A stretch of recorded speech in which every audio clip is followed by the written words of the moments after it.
मेरे प्रिय ऑडियंस एवं यूट्यूब के सभी श्रोतागण, आप सभी को 77वां गणतंत्र दिवस की हार्दिक शुभकामनाएं। आज का दिन हम सभी भारतीयों के लिए गर्व, सम्मान और आत्मचिंतन का दिन है। आज ही के दिन 26 जनवरी 1950 को भारत का संविधान लागू हुआ था। इसी दिन से हम एक पूर्ण लोकतांत्रिक शासन व्यवस्था वाले गणराज्य बने थे। वैसे तो अपना देश 15 अगस्त 1947 को ही आज़ाद हो गया था, लेकिन संविधान निर्माताओं ने पंडित जवाहरलाल नेहरू जी की अध्यक्षता वाले लाहौर अधिवेशन, जो 1929 में हुआ था, में पारित एक प्रस्ताव कि हम प्रतिवर्ष 26 जनवरी को स्वतंत्रता दिवस के रूप में मनाएंगे, जिसके फलस्वरूप प्रथम स्वतंत्रता दिवस भारत में 26 जनवरी 1930 को मनाया गया था। इसी ऐतिहासिक तिथि को स्मरण में रखने के लिए आज के दिन को हम गणतंत्र दिवस के रूप में मनाते हैं। प्रिय ऑडियंस, आज का दिन स्वतंत्रता दिवस से कम महत्व का नहीं है।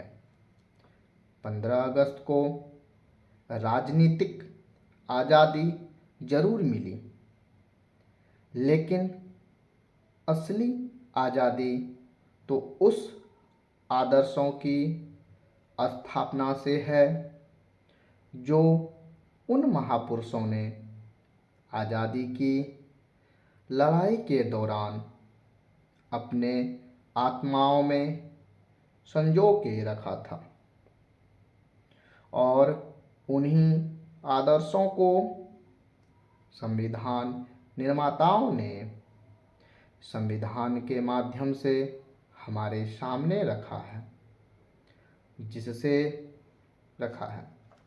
जिसे आज ही के दिन 1950 को लागू किया गया था।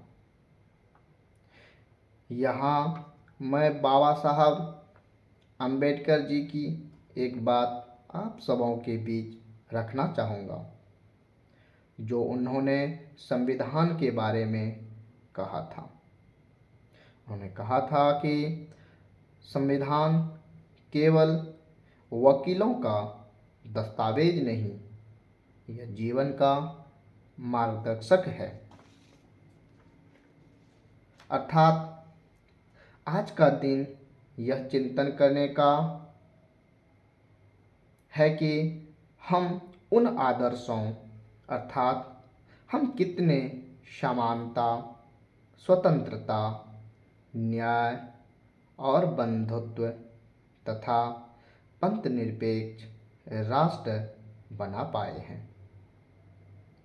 मैं एक शिक्षक के नाते यह कह सकता हूँ कि देश का भविष्य किसी संसद भवन में नहीं, बल्कि विद्यालय की कक्षा में, विद्यालय के प्रांगण में तैयार होता है। क्योंकि आज का विद्यार्थी ही कल कोई राजनेता, डॉक्टर, इंजीनियर, शिक्षक, वैज्ञानिक, सैनिक और एक जिम्मेदार नागरिक बनते हैं। आज का दिन केवल अधिकारों की बात करने का नहीं है, क्योंकि जहां अधिकार है वहीं कर्तव्य भी है, और यही सच्चे नागरिक की पहचान भी है। हमारा कर्तव्य है कि हम संविधान और तिरंगा का सम्मान करें, अपने आसपास स्वच्छ रखें, साफ रखें, राष्ट्रीय धरोहर की रक्षा करें तथा जाति, धर्म, भाषा, लिंग के भेदभाव से ऊपर उठकर राष्ट्र की एकता और अखंडता के लिए कार्य करें और सबसे महत्वपूर्ण एक अच्छा इंसान बने। आज हम शिक्षा, तकनीक, विज्ञान, अंतरिक्ष जगत, खेल, कला आदि में बहुत प्रगति कर रहे हैं। इसे और समावेशी तथा गतिशील बनाने की आवश्यकता है।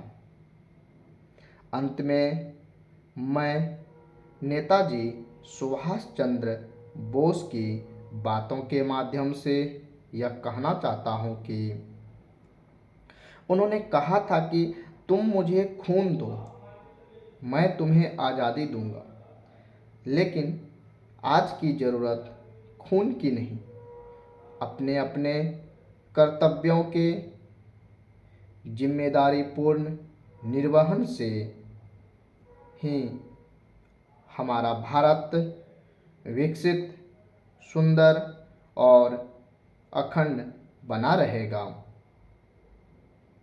अंत में हम कहते हैं कि हम बदलेंगे तो देश बदलेगा, हम एक कदम आगे बढ़ेंगे तो देश करोड़ों कदम। जय हिंद, जय भारत, वंदे मातरम।